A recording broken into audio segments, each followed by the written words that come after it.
Lubos po akong nagpapasalamat Opo. sa tulong yung YUG Guang Duen. Yes. Bakit po kayo nagpapasalamat, brother? Medyo maganda ng paningin ko. Ayun. Bakit po kayo nahilot? At saka yung aking kaliwa na na namatay sa stroke. Para pong ano po? Bakit po ginawa ngayon? Medyo gumanda-ganda na.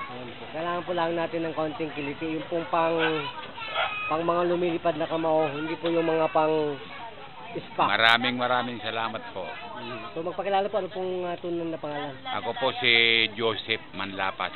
Ilan pong taong gulang tayo niya na... Ako po ay 66 na po. Wow, sana taong gulang. abutin niya ng mga kabataan ngayon.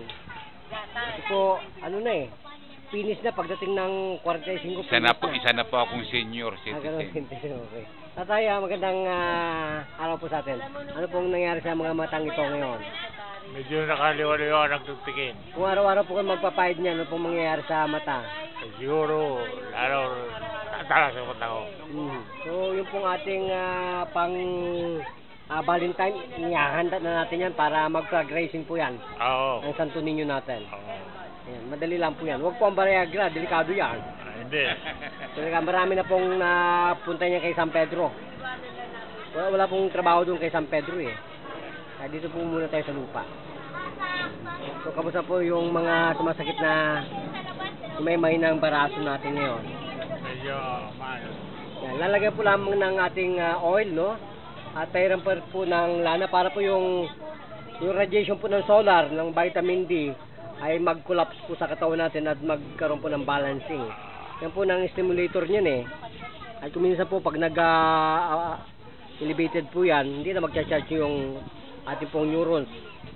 Kasama po dyan yung sodium sa potassium, hindi magcha-charge, mangangalay na po siya, no? So magpakilala po sa brother ang ating pong pangalan. Solomon Mendoza.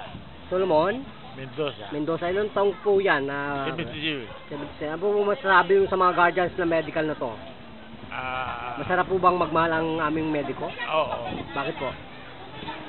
Nakakatulong po ba? Nakakatulong kapag pagaling. Gano'n. Ilang pong minuto naglilinaw ang mga mata?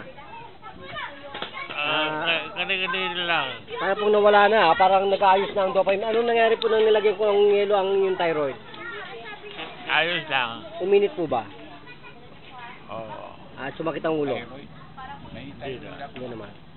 Ano po ang pagpalakas po ng ating central nervous system? Lagyan ng ating gamot ng lana. Para po yung adenosine phosphate magkakaroon ng resolution sa ating pong katawan, no? Matunaw niya ang mga debris ng mga amino acid.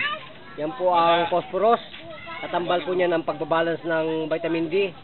Tunaw ang ating pong mga toxic sa katawan. Kahit po yung sugar natin, tunaw po yan. At gagana po yung mga cells na mga yes ng ating pong adenosine phosphate. Marami po yan taga-tunaw. Without exercise, matutunaw po ang... Anong maganda sa ganyan? Ayun pong ating Santo Papa na herbal. Magaling po yun. Magaling po yan. Magbabalik po, kuha kayo para po mag-exercise muli tayo tuwing umaga. May ano po doon, may hanggang gabi, maghapon mag-exercise tayo, tatay. Ha? Lagi ako nag-exercise. Pero ibang exercise ang gagawin na natin pag uminom ka noon.